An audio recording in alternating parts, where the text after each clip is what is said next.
we're now past what used to be the Adelphi Wharf, I think, down there. At least that's what one of these plush apartment buildings are called. And we're just off Trinity Way here, following the curve of the river towards Manchester, Victoria. Hello, here we are near to Norton Bridge.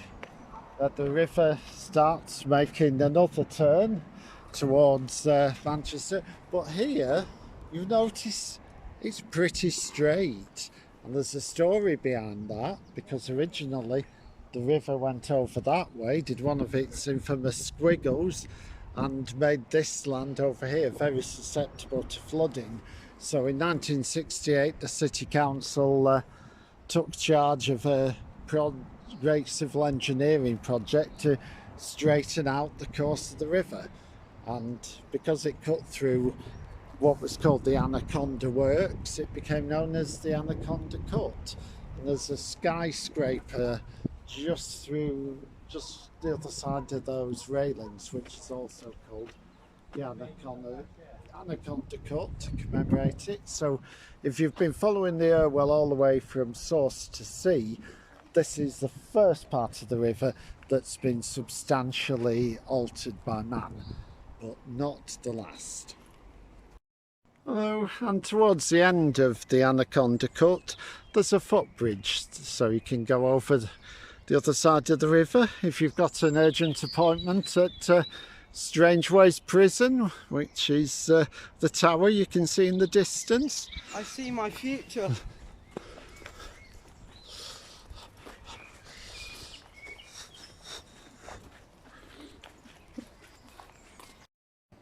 It's quite difficult to film this, but if I just put over the railings, if you look towards the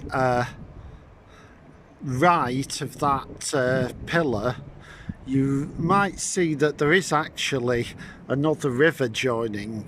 That is the River Irk, which ends its days under Manchester Victoria Station and discharges into the River Irwell at this point. And Martin Zero has done a good video going up there in a canoe. It's very dark, you need a torchlight if you're going to do it, I think. But this is also the point at which the Irwell becomes navigable. Beyond this point, even canoes are not supposed to wander. Hello, here we are in the centre of Manchester, just off Deansgate, and the River Irwell's just emerging from underneath this bridge. Looking a bit murky, has to be said, but probably better than it did 40 years ago. Yeah, there's a couple of Canada geese there, you can see, that's a good sign. And nearby we've got the cathedral behind Simon.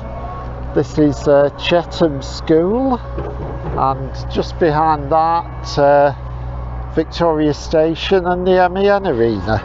So we'll now walk up towards Castlefield, I suppose, going this way. Simon is hoping we'll find somewhere for something to eat. Hello, we're now on the bridge at Cathedral Approach. You can see the cathedral just behind us, and view back over to Chetham's. The bridge actually takes you over to these office buildings. Not all of them are occupied at the moment, and you've got this like amphitheatre here, and then you can see the Irwell carrying on there. Sort of a fairly modern pedestrian bridge being used there. Okay, ready to go, Simon? No. Oh, okay.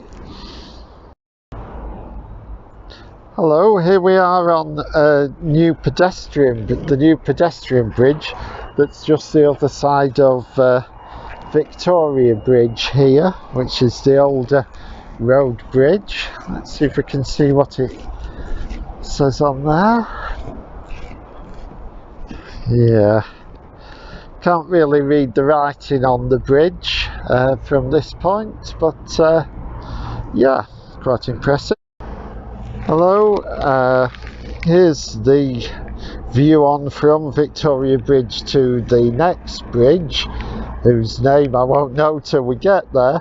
You can see that there is actually some water being poured into the canal at this point. I presume that's non-polluting stuff, one hopes. Anyway, obviously this area of Manchester has been considerably redeveloped over the past 20 years.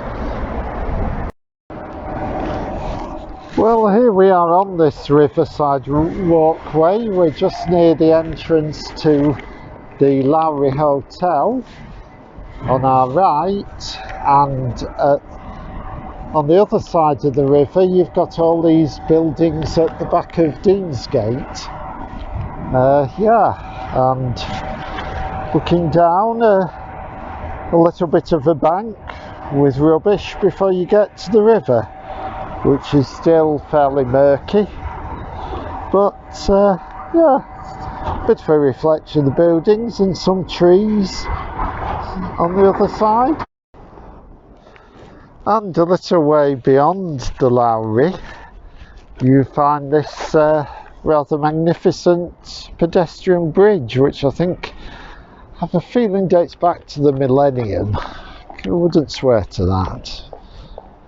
And yeah, still lovely open space, quite well used. I believe this area is called Chapel Wharf. Simon taking advantage of my ramblings for a bit of a sit down. Hello, we're here currently at the Slug and Lettuce, which is a riverside pub. River's just over there. We're not sponsored, by the way. We're just coming in to eat here. Yeah, we've had a couple of mocktails and a couple of chicken burgers, and it's been okay. Not the cheapest, not the greatest quality, but okay. I thought it was delicious. What's up, tributaries? Welcome back to All the Rivers. Today we're here on the first river cruise along the Manchester Ship Canal, kind of 2022, on the Princess Catherine. It's going to be fun, and the weather's nice, which is good for March.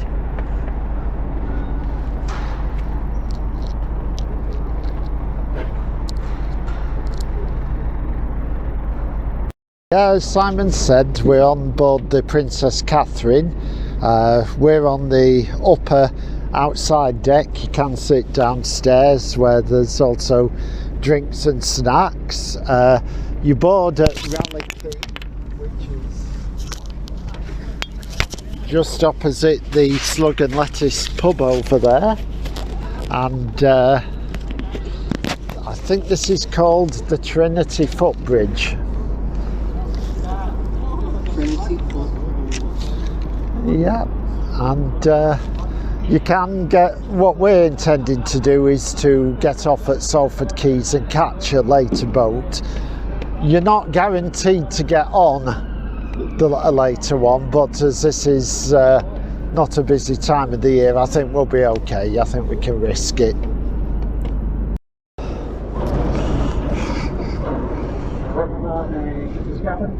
Just going to have a brief safety announcement as we head on. So, in the likely event of an emergency, to be informed by major announcement or by crewmen. So, please listen carefully to any instructions given. This vessel is equipped with 2 life rafts at the rear of the vessel and 40 life are connected to the main cabin.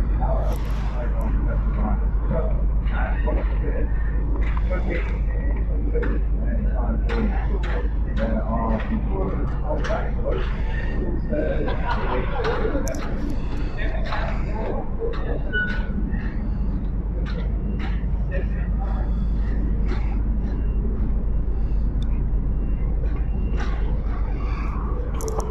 Yeah, as you can see, we're now moving.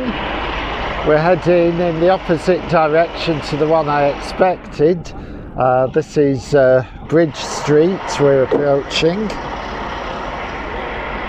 And we're passing the remains of the Marcaddy pub, which was destroyed by the Irwell flooding in 2015.